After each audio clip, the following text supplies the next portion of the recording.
Hello, I'm talking today about a specific type of Romano-British small spouted ceramic vessel. They're part of a long tradition of similar vessels on the continent and further afield, dating back to the Neolithic. In Britain, these have, since the late 19th century, been referred to as infant feeding vessels, invalid cups, or lamp fillers, so various functional interpretations. And I recorded my first one about 20 years ago and have recently reviewed all of the known examples in Roman Britain. So to give you an idea of the variety, here's a selection. In terms of production, we have some imported vessels from Gaul, for example, the Samian vessel, which you can see here on the bottom row, second one in from the right of your screen. And in form, they're comparable to those mentioned by Soranus in his gynecology for use in administering liquids, but they never appeared to be a standard kiln product in Roman Britain. And again, you can see from some of the variety here. And, it makes me wonder actually if they could have been a special commission when they were produced. And the kiln sites where they occur are quite often military.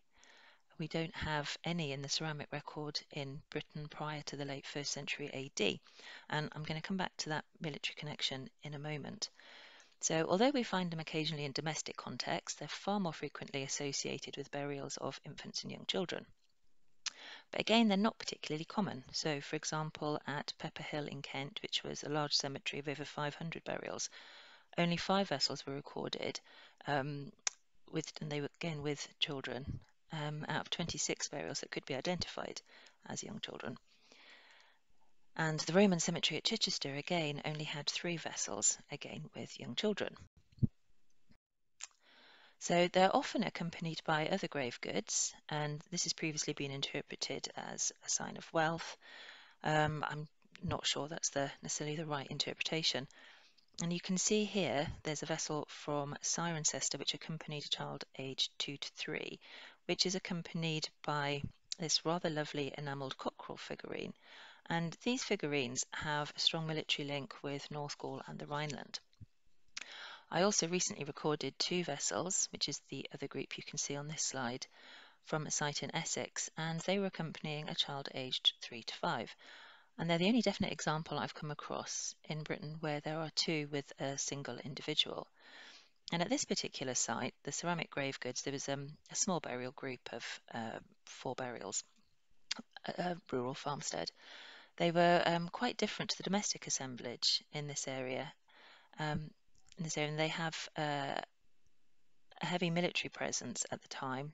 And in this region, we see 2 trends in the accessory vessels.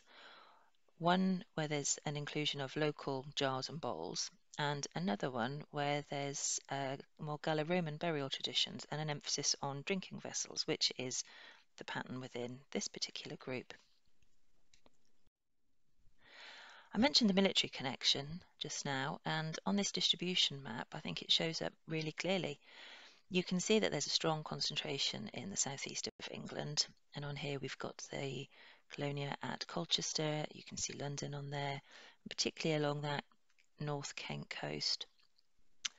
And even when you look further afield, most of the sites are villas, or they have some form of military connection, and particularly striking are the military sites in Exeter, at Usk. You can see in North Wales the 2 purple dots there, and particularly when you look along the line of Hadrian's Wall and the Antonine Wall. And it's previously been suggested that this military connection means the vessels were more likely to be perhaps invalid cups for use with soldiers rather than for use with infants. I think we can all agree now that families and children probably would have been present on or nearby to these particular army sites, military sites. And we know British women were travelling to the continent with the military, and that the reverse was also true. And like I said at the start, these vessels have a long history of use on the continent, and it looks as though their use in Britain is probably connected to families with continental associations. It's hard to condense this down into 5 minutes. It's been very rapid. But in summary, I think these vessels present us with an opportunity to have an interesting glimpse into family life and the mixing perhaps of different infant care practices and or using different equipment perhaps. And Julie, Den and I are going to take this a step further and about to embark on a program of organic residue analysis. So it will be interesting to see if these vessels were actually used prior to deposition, and if so, what with? And if not, then are they actually performing a purely symbolic function? Thank you.